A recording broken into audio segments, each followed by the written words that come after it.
Hello, welcome, नमस्ते, आदाब, सत श्री अकाल। मैं वीके सिंह आपका बहुत बहुत स्वागत करता हूँ द जोरावर क्लासेस में। तो बेटा, ये हमारी आज की जो क्लास है वो क्रिया का पार्ट 2 है, भाग 2 है। क्रिया हमने कल भी करी थी और क्रिया हम आज भी करेंगे। ठीक है, 10 फरवरी 2021, दिन क्या है? बुधवार। ठीक है, चलिए शुरू करें। तो कुछ नियम जान लेते हैं। कल मैंने कहा था कि आपको कुछ और अन्य नियम बताऊंगा, तो वो नियम कुछ इस प्रकार हैं।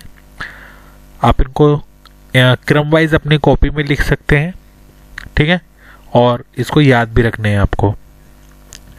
बहुत छोटे छोटे से नियम हैं जो कि आपको प्रश्न हल करने में आपको मदद करेंगे।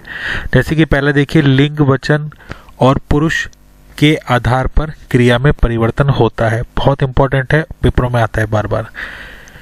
जब कर्ता के लिंग या वचन के अनुसार क्रिया आती है तो उसे कर्तरी प्रयोग कहा जाता है। इंपॉर्टेंट। जब क्रिया कर्म के लिंग और वचन के अनुरूप होती है तो उसे कर्मणि कहा जाता है। जब क्रिया ना तो कर्ता, लिंग और ना कर्म के, ठीक है, वचन के अनुसार बदलती है तो उसे भाव प्रयोग कहा जाता है। ये मतलब थोड़ी सी बड़ी परीक्षाओं में पूछा जा रहा है। ठीक है, टीजीटी अभाव में थोड़ा डीप हो जाता है। ठीक है, पर इसको जानना बहुत जरूरी है क्योंकि पता नहीं है कौन सा प्रश्न उठा के कहां से डाल दे।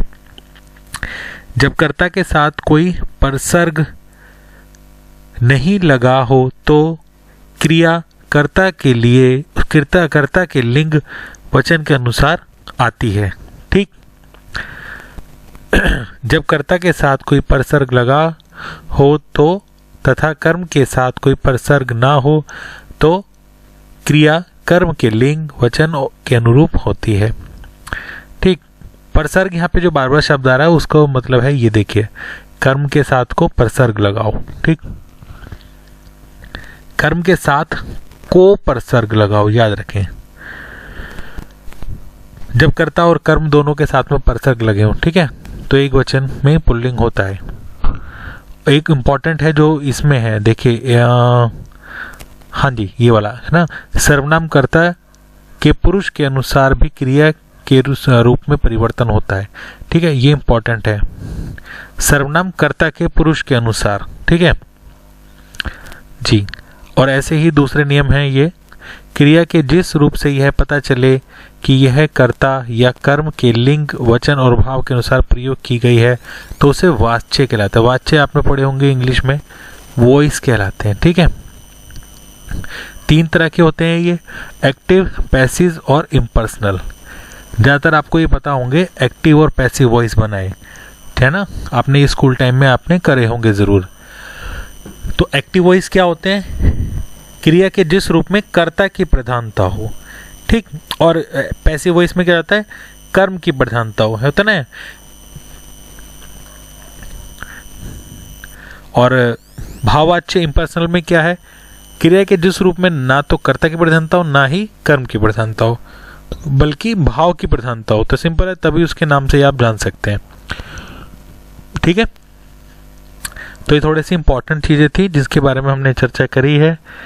ठीक है ना, बस आपको कुछ चीजें ऐसे याद रखनी है। ये जो है ना, कृतवाच्य में सकर्मक और अकर्मक दोनों प्रकार की क्रियाओं को प्रयोग होता है, याद रखें। ठीक है, इसमें है ना। और कर्मवाच्य में केवल याद रखना सकर्मक का प्रयोग होता है। भाववाच्य में केवल सकर्मक क्रियाओं का प्रयोग होता है तथा ये क्रियाएं अन्य पुरुष, एक वचन और पुल्लिंग में होती हैं। ठीक है, ये कुछ इंपॉर्टेंट रूल थे, इन पर ही आगे प्रश्न पूछे जाएंगे। ठीक है ना। और भी ध्यान रखना कि भाववाच्य में ना जो क्रिया होती है वो हमेशा मतलब अन्य पुरुषलिंग और पुल्लिंग और एक वचन में होती है। और याद रखना कि भाववाच्य में जो क्रिया होती है सदैव अकर्मक होती है, ये आपको इंपॉर्टेंट याद रखना है। ठीक है, भाववाच्य में बता रहे हैं। जैसे कि आपने देखा था इधर एक सेंटेंस था कि कर्मवाच्य में केवल सकर्मक क्रिया होती है ना, ऐसे ही भाववाच्य में केवल कौन सी होती है? अकर्मक। ठीक, याद रखना। ठीक है ना, ये कुछ बहुत सारे नियम थे, इनके बेसिस पे प्रश्न आ रहे हैं, तो इनको पे आप क्रम से लिख सकते हैं।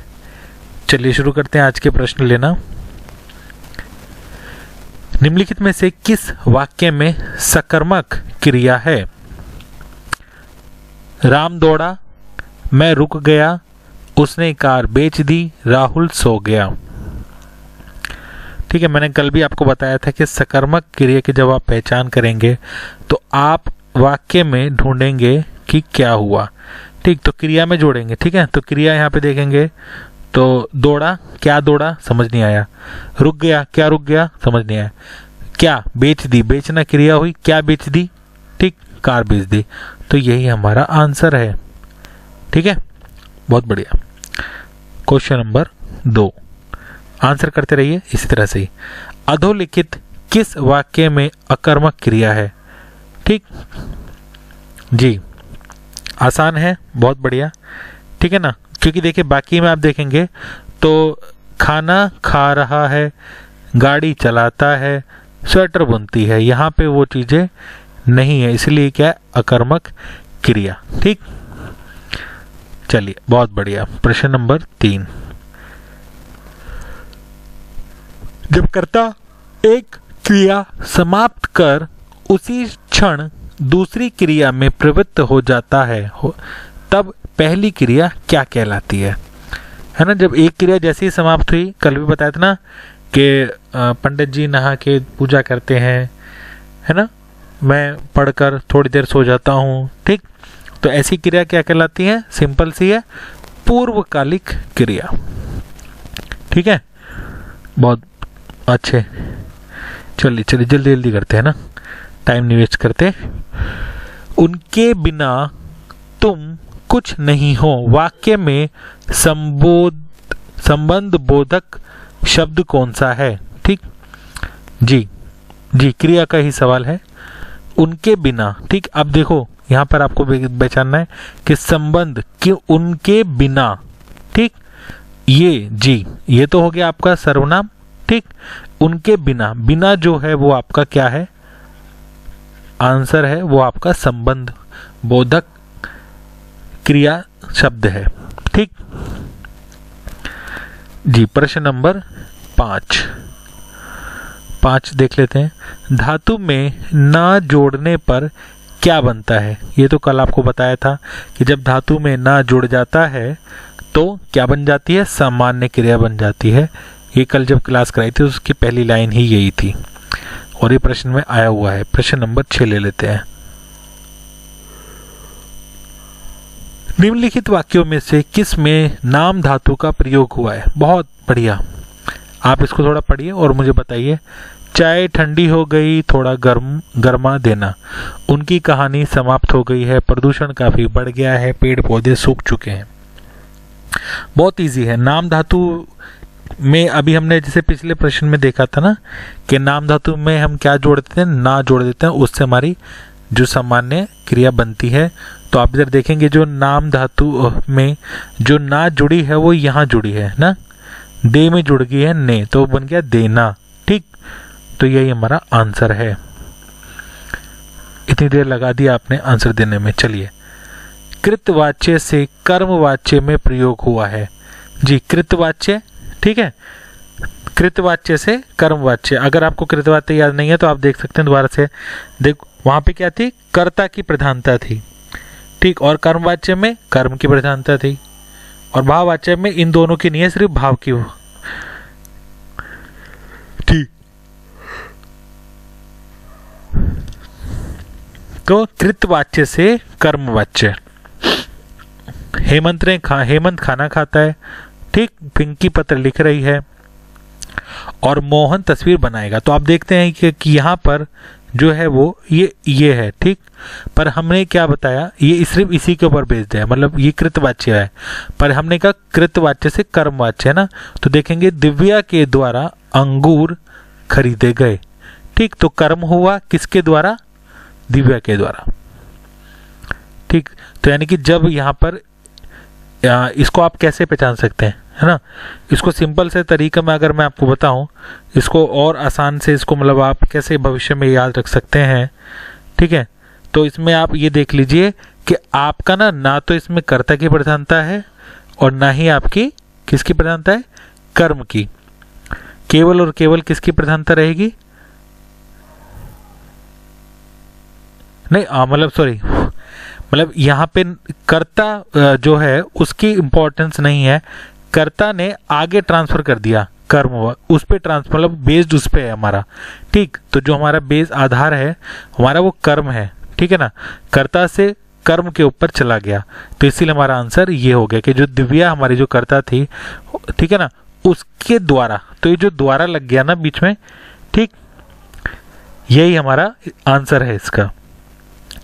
और इसको और अच्छे से पहचानने के लिए आपको ये ध्यान रखना है कि जैसे कि एक चीज़ मुझे याद आ रही है इसके साथ में कि जैसे कर्ता के साथ है ना, जैसे यहाँ पर जैसे मान लो जैसे उसमें था कि दिव्या ने अंगूर खरीदे, ठीक है ना, मेरी बात समझना, तो वो था कृतवाच्य, ठीक है। अगर ये होता दिव्या ने अंगूर खरीदे, पर अगर हमने यहाँ से हटाकर, ठीक, यहाँ से हटाकर हमने इसकी जगह पर के या हमने से लगा दिया, ठीक, या तो से लगा दिया या के द्वारा लग गया, एक ही बात हुई दोनों का एक। तो इस ये लगाते ही हमारा कर्मवाच्य बन गया, ये बात ध्यान रखनी है आपको, इसलिए इसमें हम ज़्यादा समय लगाया, क्योंकि अगर समझ नहीं आएगा तो फिर बेकार है ना क्वेश्चन करना, ठीक है। अगर देखो सिंपल दोबारा बताता हूँ, अगर यहाँ पर हमारा ये रहता कि दिव्या ने अंगूर खरीदे, ये भी नहीं होता, ठीक, क्या रहता, दिव्या ने अंगूर खरीदे, ठीक है। चार बटन दिख रहे होंगे, 1 2 3 और 4।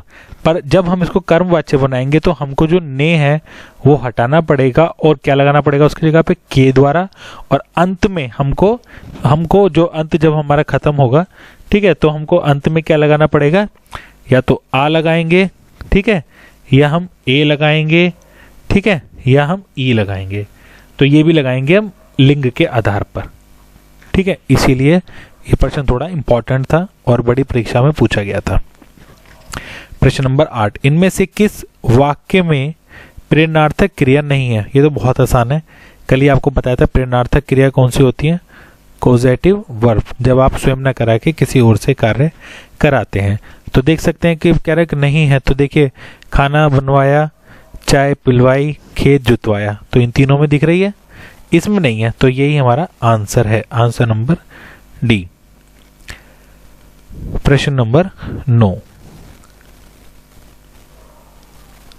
कौन सा वाक्य कर्म के लिंग के आधार पर है? अब देखो थोड़ा सा ना, वही कर्म के लिंग के आधार पर है, ठीक, जो कर्म का आधार है वो लिंग है, ठीक, समझ गए, जेंडर है। तो बताइए कौन सा है? रमेश ने जलेबी खाई, जलेबी, ठीक है, खाई, कर्म के आधार पर, कर्म ये रहा, ठीक है, कर्म लिंग के आधार पर, ठीक है। तो लिंग देखिए इसका, जलेबी का लिंग होता है स्त्रीलिंग, तो हमारा ठीक है। और विमला ने दूध पिया, दूध हमारा हो गया पुल्लिंग, और पिया भी पुल्लिंग, ठीक। दूध पिया, दूध पी नहीं जाती ना, दूध पिया जाता है। हो सकता है किसी की भाषा में दूध पी जाती हो और चाय पिया जाता हो, ठीक, पर जो हिंदी की मानक भाषा के रूप में अगर बात करें तो चाय पी जाती है और दूध पिया जाता है, ठीक है। तो इसीलिए हमारे ये दोनों ही ठीक हो जाएंगे ना, तो इसलिए हमारा आंसर क्या हो जाएगा, answer number D. Question number 10, आखिरी प्रश्न आज का जी। खाली स्थान क्रिया सदा अन्य पुरुष लिंग और पुल्लिंग एक वचन में होती है, अभी आपको बताया था, ठीक है जी। इसका सही उत्तर क्या है हमारा, यह है भाववाच्य, ठीक है, क्योंकि ना तो हमारा इसमें कृतवाच्य में जैसे कर्ता प्रधान होता है और कर्मवाच्य में कर्म प्रधान होता है, तो यहाँ पर हमारा यह है भाववाच्य, ठीक है। ये आपको ये सेंटेंस आपको लिख लेना है और याद कर लेना है। और भाववाचक में जो जितने भी होते हैं वो सब कौन सी होती है, अकर्मक क्रिया होती है, ये भी आप याद रखें, ठीक है ना। ये दो इंपॉर्टेंट बात थी भाववाच्य के लिए, ये दोनों आपको पहचान में आ जाएंगे, यहाँ थोड़ा मुश्किल होती है, ठीक है। तो चलिए आज के 10 प्रश्न यहीं समाप्त होते हैं। जल्दी से आप अपना बताइए स्कोर, ठीक है, कि आपका स्कोर क्या रहा। और अगर किसी को भी प्रश्न ना समझ में आए तो कमेंट कर दीजिएगा, बाद में समय जब मिलेगा तो उसको दोबारा से चर्चा करेंगे, ठीक है। तब तक अपना और अपने घर वालों का ध्यान रखिए। जल्दी मिलते हैं अगली वीडियो में। जय हिंद, जय भारत, जय हिंदी।